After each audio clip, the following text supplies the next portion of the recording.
Assalamualaikum warahmatullahi wabarakatuh. Segala puji kita panjatkan kehadirat Allah Subhanahu wa taala. Selawat dan salam kita sanjung sajikan kepada Nabi besar Muhammad sallallahu alaihi wasallam. Dan yang saya hormati Bapak Rasyad SAG MAG selaku dosen pembimbing dan juga kepada teman-teman kami sekalian.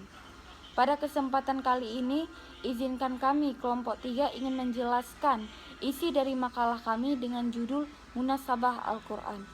Munasabah secara etimologi berarti kecocokan, kesesuaian, dan kepantasan. Munasabah adalah suatu hal yang dapat dipahami tatkala dihadapkan terhadap akal, pasti akal tersebut akan menerimanya. Dengan kata lain, ilmu munasabah Al-Quran adalah suatu ilmu yang mempelajari hubungan suatu ayat dengan ayat yang lainnya. Hubungan itu dapat berupa hubungan umum dan khusus, hubungan logis seperti hubungan sebab dengan akibat, hubungan hal yang sebanding atau berlawanan. Saya Nur Fajri akan melanjutkan materi selanjutnya, yaitu contoh dari munasabah dalam Al-Quran. Yang pertama yaitu hubungan surah Al-Alaq ayat 96 dengan surah Al-Qadar ayat 97. Yang kedua, hubungan surah Al-Baqarah dengan surah Al-Fatihah.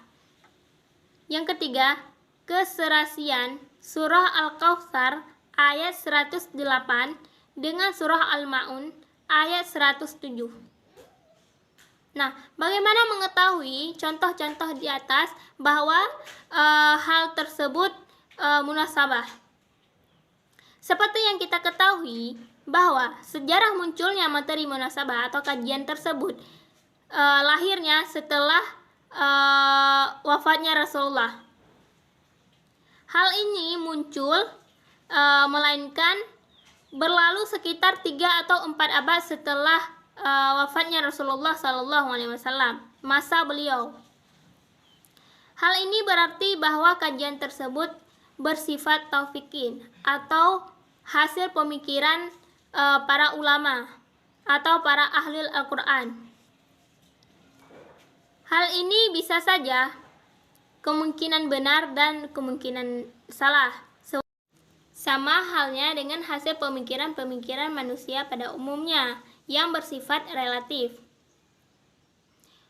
Nah, untuk mengetahui atau meneliti keserasian susunan ayat dan surah atau munasabah dalam Al-Quran diperlukan ketelitian dan pemikiran yang mendalam. As-Suyuti menjelaskan ada beberapa langkah yang perlu diperhatikan, sangat perlu diperhatikan untuk menemukan munasabah ini, yaitu yang pertama, harus diperhatikan tujuan pembahasan suatu surah yang menjadi objek pencarian. Yang kedua, memerhatikan uraian ayat-ayat yang sesuai dengan tujuan yang dibahas dalam surat. Yang ketiga, menentukan tingkatan-tingkatan itu, apakah ada hubungannya atau tidak. Yang keempat, dalam mengambil kesimpulan hendaknya memerhatikan ungkapan-ungkapan bahasanya dengan benar dan tidak berlebihan. Selanjutnya, macam-macam munasabah di dalam Al-Quran. Yang pertama, munasabah antara satu surat dengan surat lainnya, yaitu hubungan antara satu surat dengan surat lainnya. Yang kedua, munasabah antara suatu surat dengan surat sebelumnya.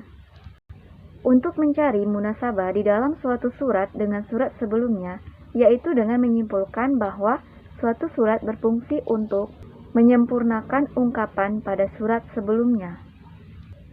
Yang ketiga, munasabah antara surat dengan kandungan isinya. Yang keempat, munasabah antara satu kalimat lainnya dalam satu ayat. Yang kelima, munasabah antara nama surat dengan tujuan turunnya. Yang keenam, munasabah antara ayat dengan ayat yang ada di dalam surah tersebut. Yang ketujuh, munasabah antara penutup ayat dengan isi ayat itu sendiri. Yang kedelapan, munasabah antara awal uraian surah dengan akhir uraian surah. Yang kesembilan, munasabah antara penutup surat dengan awal surah berikutnya. Yang kesepuluh, munasabah antara ayat dalam suatu tema. Contoh ayat yang saling bermunasabah yaitu Quran Surah An-Nisa ayat 34 dengan Quran Surah Al-Mujadalah ayat 11. Saya Desi Indah Wulandari akan menjelaskan tentang urgensi dan kegunaan ilmu munasabah dalam Al-Quran. Kegunaan untuk mempelajari ilmu munasabah sebagai berikut. Yang pertama, dapat mengembangkan sementara anggapan orang yang menganggap bahwa tema-tema Al-Quran kehilangan relevansi antara satu bagian dengan bagian yang lainnya. Yang kedua, mengetahui persambungan atau hubungan antara bagian Al-Quran baik antar kalimat-kalimat, surah-surah, dan ayat-ayatnya dengan yang lainnya, sehingga lebih memperdalam pengetahuan dan pengenalan terhadap Al-Quran dan memperkuat keyakinan terhadap kewahyuan dan kemukjizatannya dari Al-Quran tersebut. Yang ketiga, dapat mengetahui mutu dan tingkat kebahagiaan Al-Quran dan konteks kalimat-kalimatnya yang satu dengan yang lainnya, serta persesuaian ayat atau surat yang satu dengan yang lainnya. Yang keempat, dapat membantu dalam menafsirkan Al-Quran setelah diketahui hubungan satu bagian dengan bagian yang lainnya. Sekian kami dari kelompok 3, lebih dan kurang kami mohon maaf. Assalamualaikum warahmatullahi wabarakatuh.